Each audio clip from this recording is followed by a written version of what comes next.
You have some narrative in your mind that is so negative that when you look in the mirror, you see somebody worth trashing. You see what's wrong. You pick apart your appearance.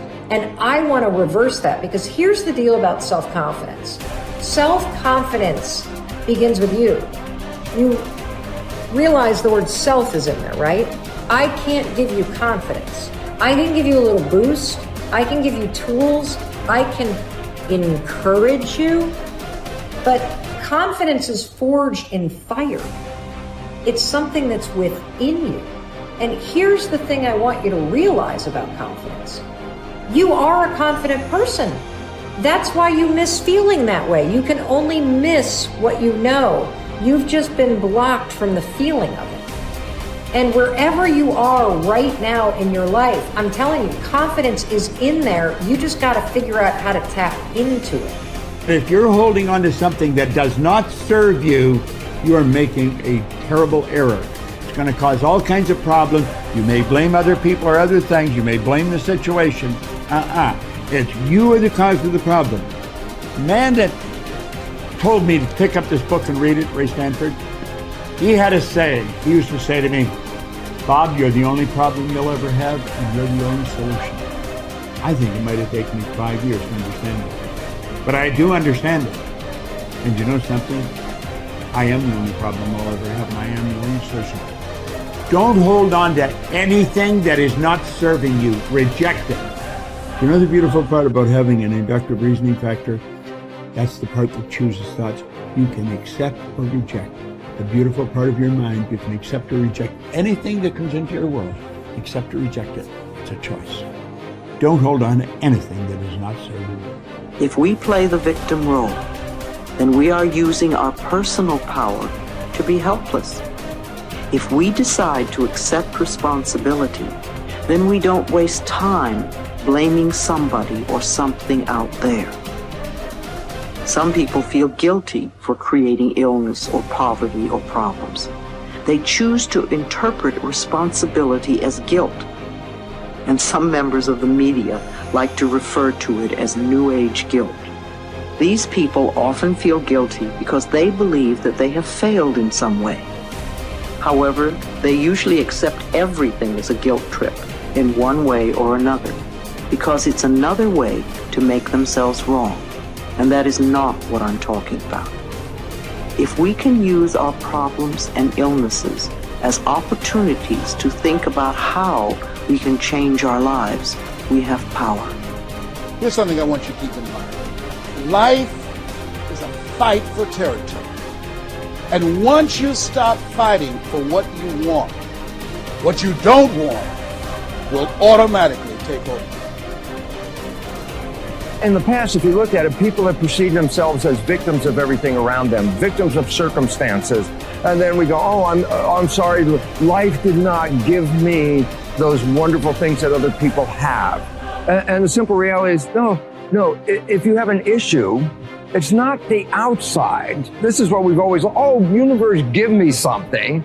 We now know that our issues are internal. It's our own subconscious beliefs that we've been programmed with of disempowerment.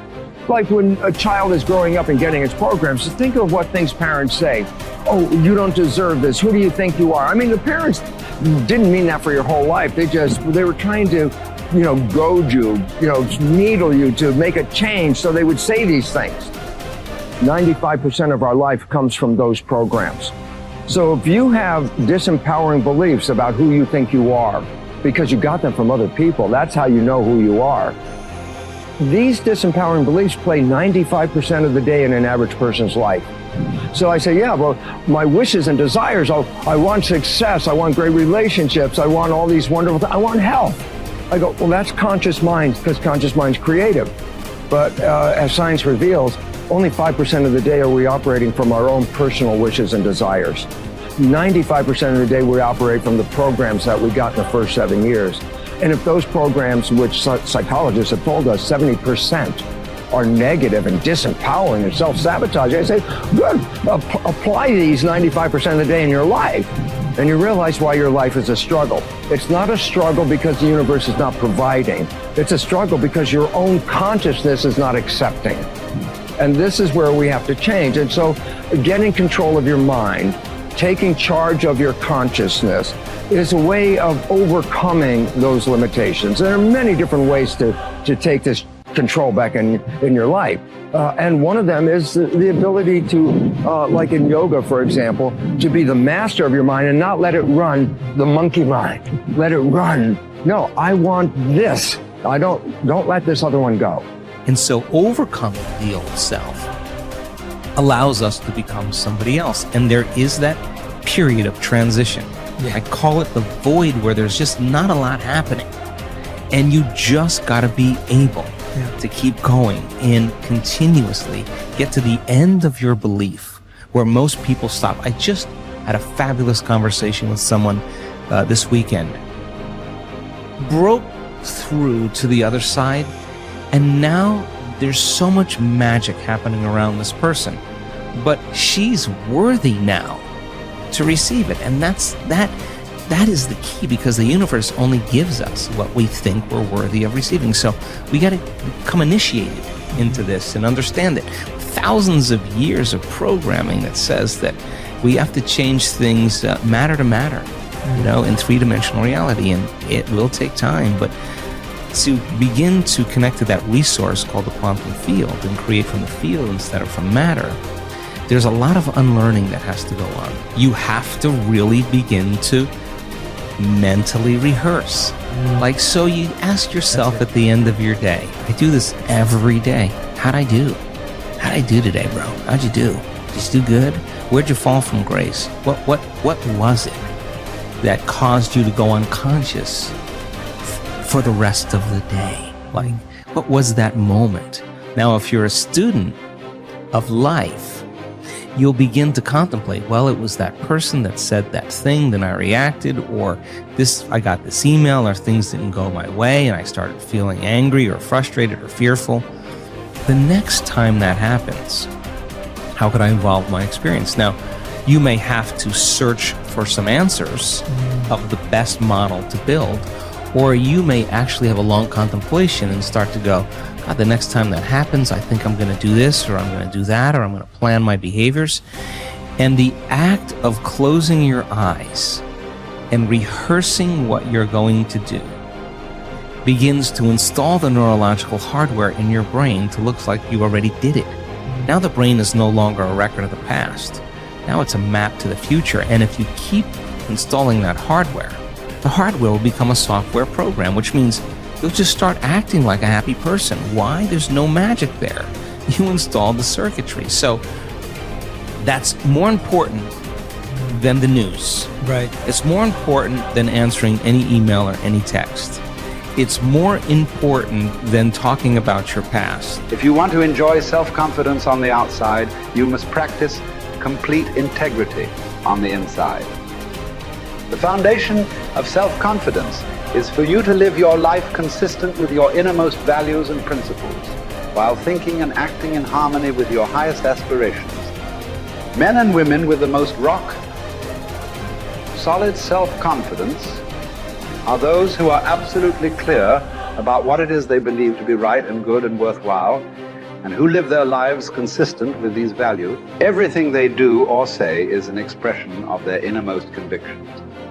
Your whole world can fall down around you, but as long as you know that you are doing the right thing, you will have a deep inner sense of calm that will manifest itself in an attitude of confidence and self-assurance in any situation. You will have many ups and downs in life. But what is most important is that you remain true to yourself. Your true values are only expressed in your actions, in what you do. You can tell what you truly believe by observing what you do in any situation in which you have to make a choice, especially when you are under stress and pulled in two directions at once, with opposing demands or responsibilities. This is when your true values are revealed. The action that you take in any given situation will tell you which of your values is uppermost or whether you have any values at all.